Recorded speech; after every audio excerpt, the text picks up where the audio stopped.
Hello again, Johnny London here once more. Well, I thought I'd just make a short, and hopefully it will be a short video, about how I'm going to box in my heating and water pipes around the boat, and obviously at the same time make it into like a decorative thing, so it's skirting board, battening and a few more of those LVTs. Now what I've done so far is got myself set up outside here. As you can see, there's not much room. So what I've done is I've got a couple of boxes, and I've got a piece of skirting board here, and I've got my battens which I had all cut down to size of Sid Telfers.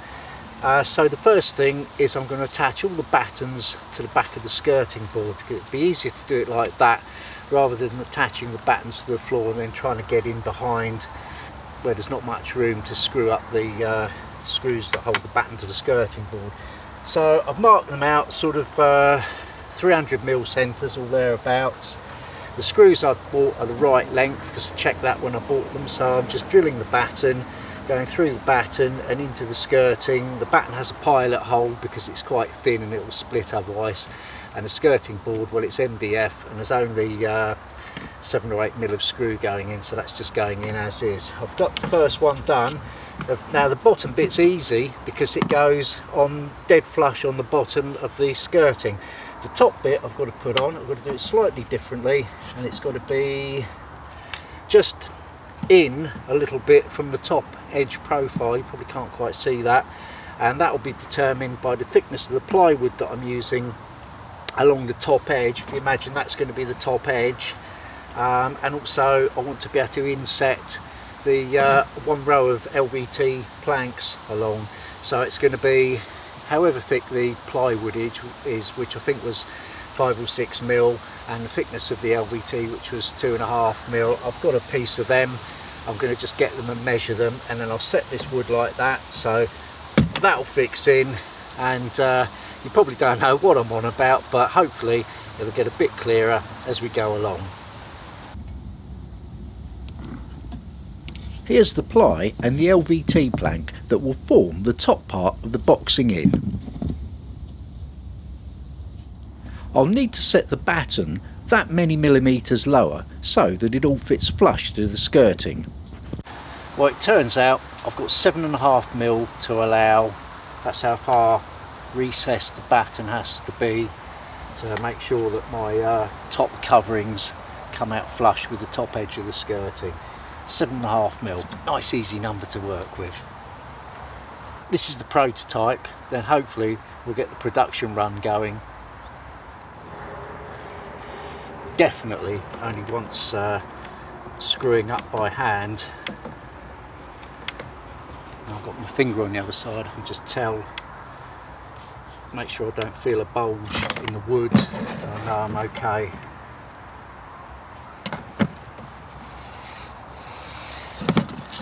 But as you can see, working conditions are less than ideal.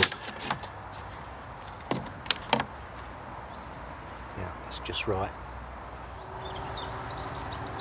I drill the rest of the battens.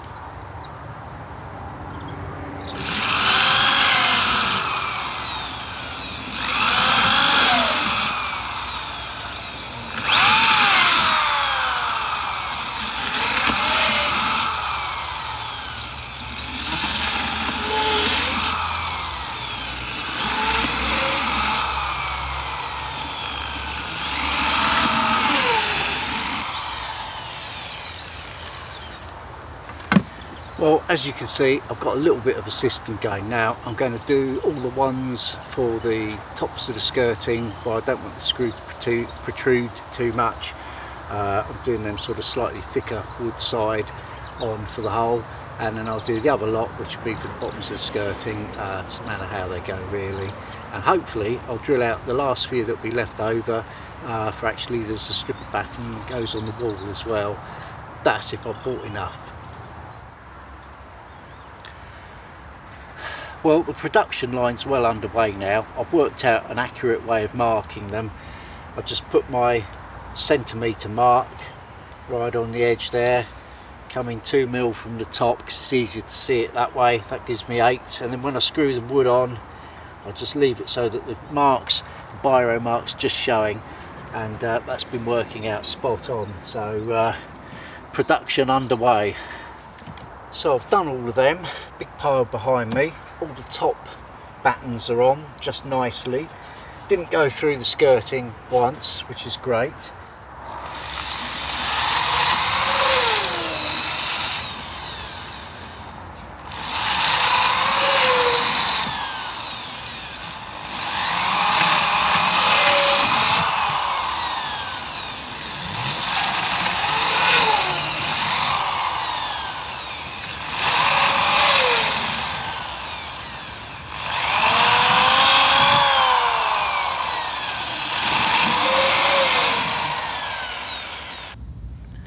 Here's how they end up looking.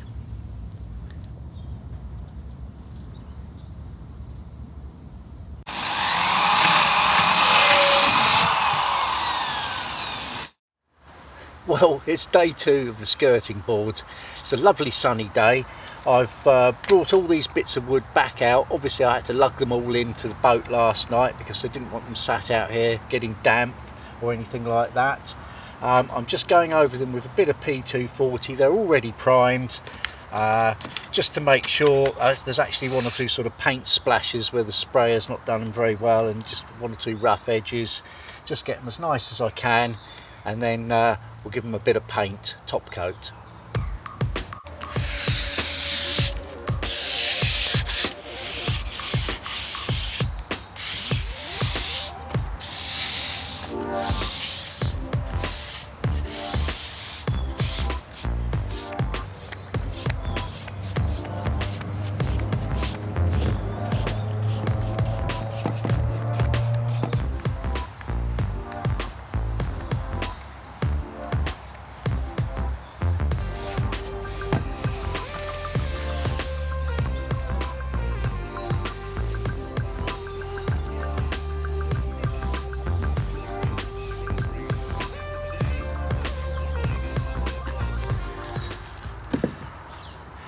Of course, the next thing I've got to decide is, do I want to brush paint them or roller paint them? Now, most of the woodwork I've done is brush painted, so this is woodwork, so brush painting would match. Then again, they're quite long and they do lend themselves a bit to a roller, don't they? So I'm just going to go and see what I've got in my brushes and rollers cupboard, and we'll take it from there.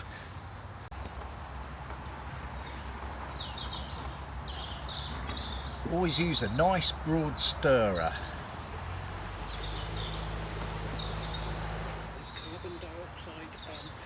Brush it is.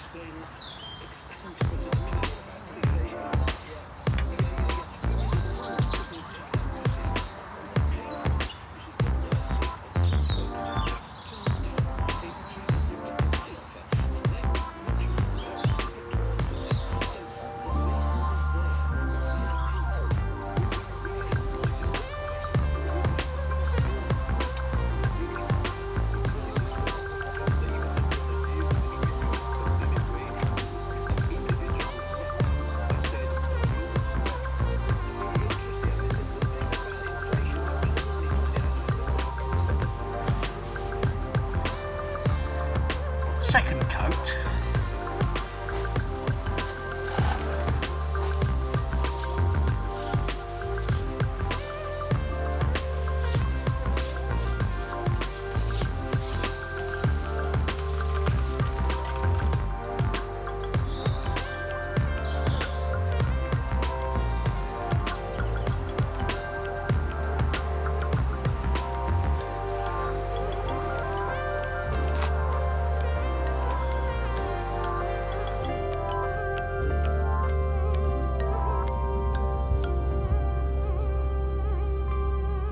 Job's a good un.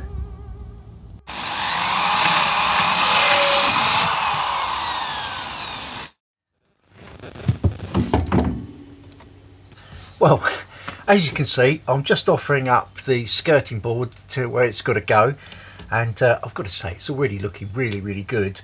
I've got to trim away a little bit of battens wherever I've got central heating pipes, and just sort of generally jiggle around with it quite a lot, so it's going to be a bit of a fiddly operation, but it's already looking very promising.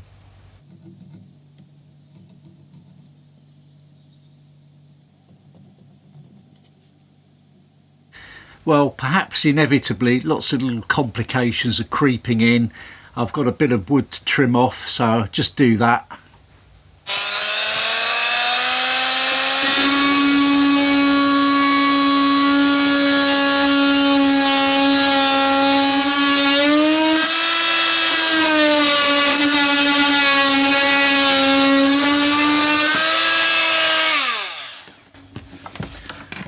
Well, saw it off and sort of burn it off.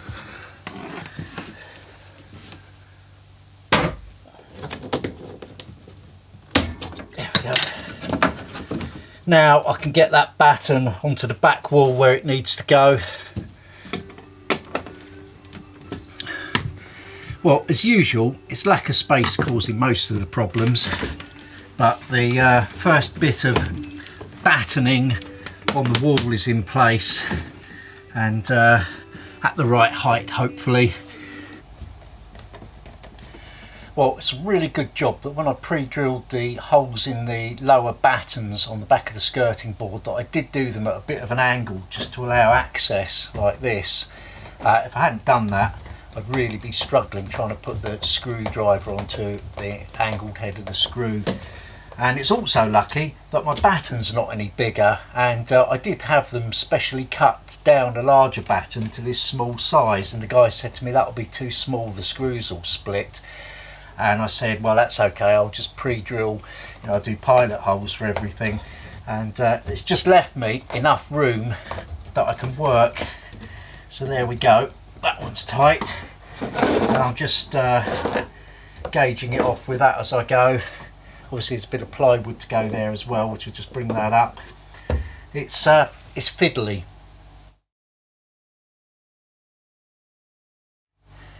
Well, it's going okay.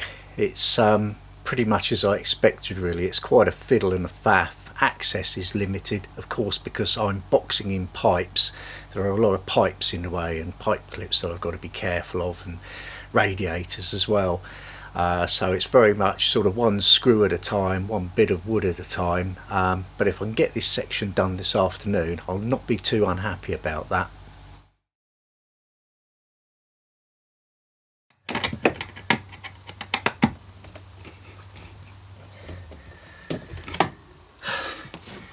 Well, I had to have a little bit of a rethink, which is unusual for me actually, and I've put the long bit over at this end and the short bits going over at that end, and the reason for that is I was going to have the skirting board straight running into the curved side of the boat, just sort of coming down into a little point in this corner, and in the end what I've done is I've done the skirting board curved, which obviously I can only really get a curve on it in a very long section, so it's very gradual. I've not curved it as much as the side of the boat. I didn't need to, I only wanted to come 3 centimeters out, and that looks aesthetically good. It leaves room for wires to get behind, because otherwise I'd have had to have done something about those, and it just gives me clearance on this central heating pipe, the pipe up to the radiator here, which was the real reason why I got into doing it this way. And I think aesthetically as well, yeah, it's going to look good. So it's slow going this afternoon, it really is. It's sort of screw by screw, hole by hole. Even though I've prepped everything as much as I could in readiness for this, I knew it was going to be tricky, but I'm making progress. I should get the other bit on now, and then I'll see how far I get after that.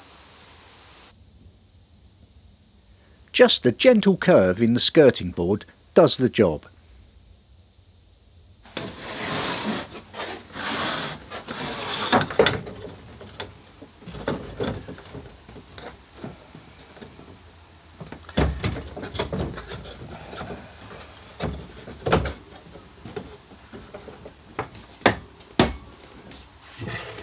So it's in. And then all the LVTs will just go like that. I'm going to cut them in certain places obviously, but so it's just going to butt up. So look at that.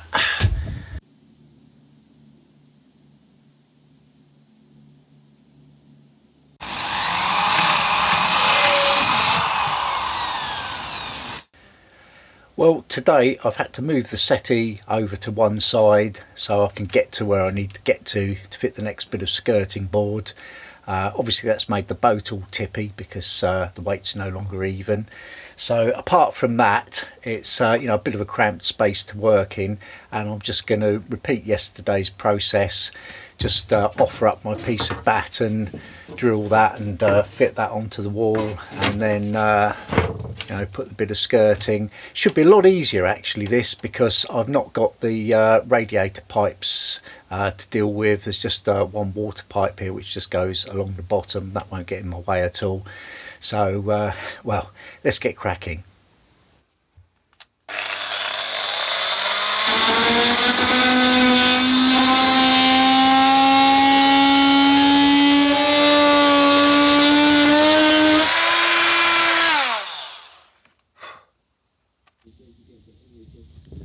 I screw the batten to the wall.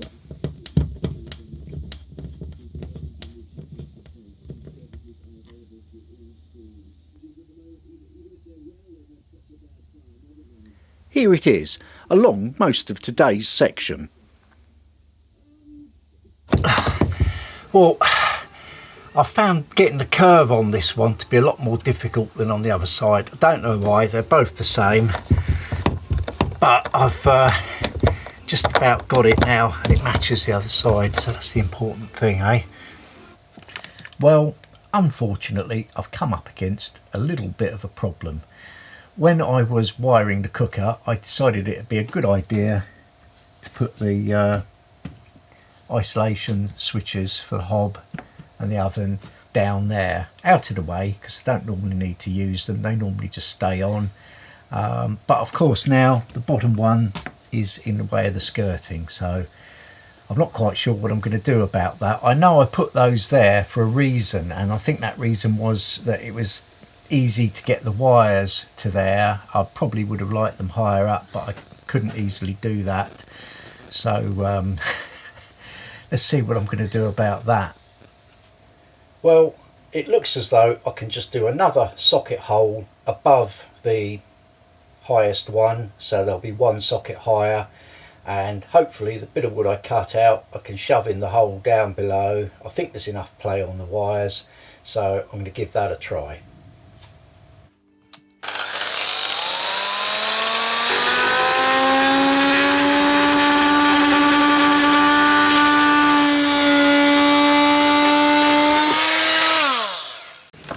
I have already checked that there's no mains wires imminently behind this, but I need to be a bit careful anyway, because there are some 12-volt wires around there.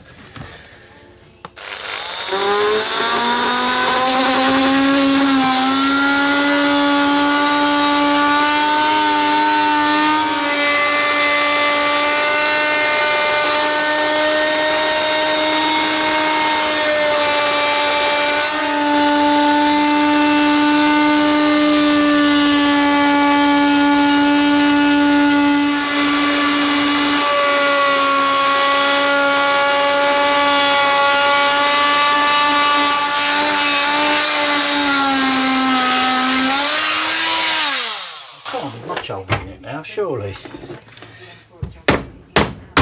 There you go.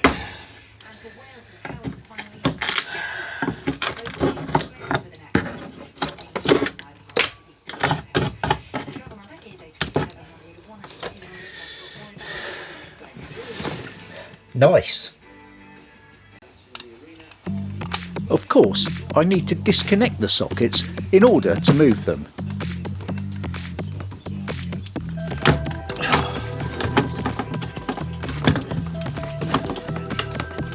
There's not much cable to play with, so it's a bit of a faff.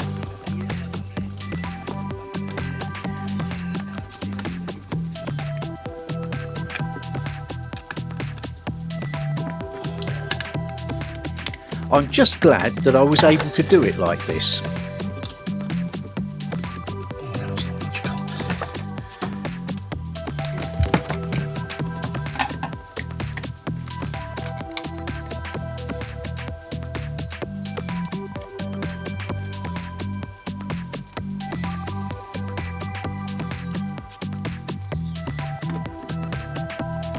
Finally, it's all located and buttoned up.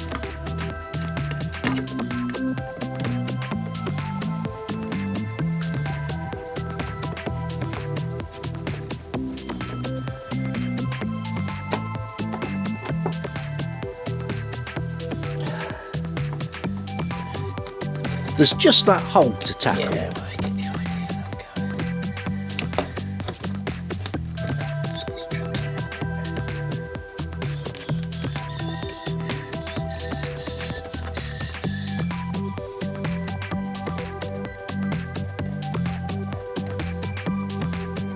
Super glue.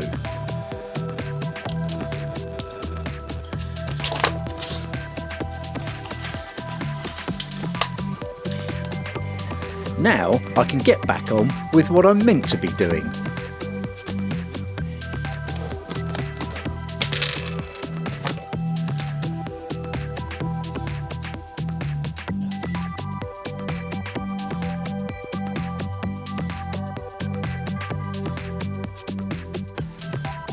Well, I've got to say that was a lot fiddlier and a lot more difficult than I thought it was going to be. I thought I was going to get a bit of a break on that side, considering there were no pipes to have to work around really, but it confounded me every step of the way. But I finished for today, so it's soon going to be time to have a cold one.